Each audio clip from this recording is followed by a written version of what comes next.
The school bell rings, loud, piercing, almost nostalgic.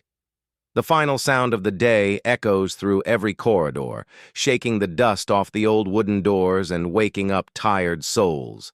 Students rush out of classrooms, laughter and footsteps flooding the hallways like a tidal wave of noise. But in one small, quiet room, someone stays behind. Karose. He doesn't run like the others. He sits still for a moment, eyes scanning the room as if he's trying to capture every last detail before it disappears. The walls, the chairs, the faint chalk marks on the board. Everything feels heavy with meaning. As he finally stands, a soft voice calls from behind. "Karose, don't forget your duties with the bunnies." He freezes for a second, startled. His teacher smiles warmly. That smile, it feels different, genuine, almost comforting. The kind of smile that says, "You're not alone." Karose nods silently and walks out, clutching his notebook tightly against his chest. Outside, the golden evening light bleeds through the windows, painting the floor in long, trembling streaks. Each step he takes echoes like a heartbeat. The world around him feels alive, yet empty. He reaches the small garden behind the school where the rabbits are kept. They hop quietly in their cage, waiting. Karose kneels down and gently opens the latch. "Hey, little ones," he whispers. "I didn't forget." He feeds them slowly, lost in thought. Their soft fur brushes against his hands, grounding him for a moment.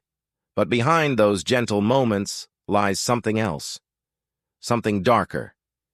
His gaze drifts beyond the fence, toward the old building that no one visits anymore. The abandoned club room, the one filled with secrets that never faded. A cold breeze stirs, whispering through the trees. It's as if the air itself remembers. Karose's eyes linger there, uncertain, afraid, but drawn. He remembers the stories, the laughter that turned into screams, the lights that went out one night and never came back on.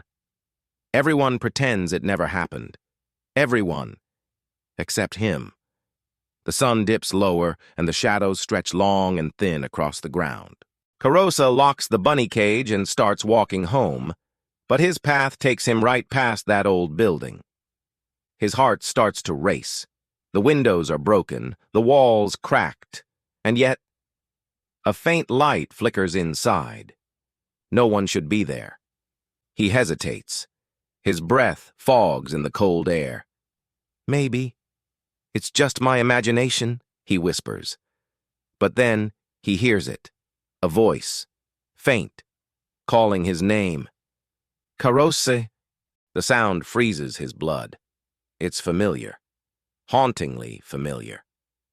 He turns his head slowly toward the building, and in that split second, his world tilts. The classroom lights flicker in his mind. The sound of the bell echoes again, distant yet near. His chest tightens. Without realizing, his feet start moving. Step by step, he approaches the door. The wood creaks beneath his hand as he pushes it open. Inside, the air is thick, heavy with dust and memories. Desks lie overturned, books scattered, but at the far end of the room, there's a chair, and someone is sitting there, a girl. Her back turned toward him. Her long black hair sways slightly, though there's no wind. Karose's voice trembles. Ayumi?" No response, just silence. He takes another step, and suddenly she speaks. "You came back, just like you promised."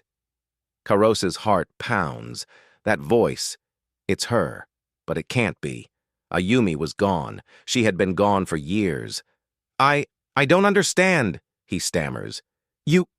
You're not—" She stands up slowly, turning her head halfway. Her face remains hidden behind her hair, but her voice carries sorrow. "Why did you leave me there, Karose?" His throat dries. His mind flashes back. The accident, the blood, the screams. He had tried to forget. He had tried to move on. But the past doesn't let go that easily. "I didn't mean to," he cries out. "I tried to save you!" Ayumi finally turns. Her face is pale, eyes hollow, glowing faintly in the dark. "You promised you wouldn't leave me!" Karose steps back in horror. The air around him grows colder. The walls start to distort, melting into shadows. The room, the school, everything begins to fade into blackness. He blinks, and suddenly, he's standing alone again.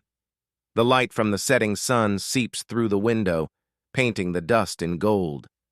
No Ayumi, no whisper, just silence. His breathing is shallow, his heart racing. Was it real? He looks down, and there on the floor lies her old hair ribbon. Torn, faded but real. He picks it up with trembling hands. A tear slips down his cheek. As he walks home, the world feels quieter, emptier, and yet he feels her presence beside him, a warmth that shouldn't exist. The bell from the school rings again, distant but clear. And for a moment he smiles, because somewhere in the echoes of that forgotten classroom, Ayumi still waits, and Karose, he never really left. End Nightmare Manga.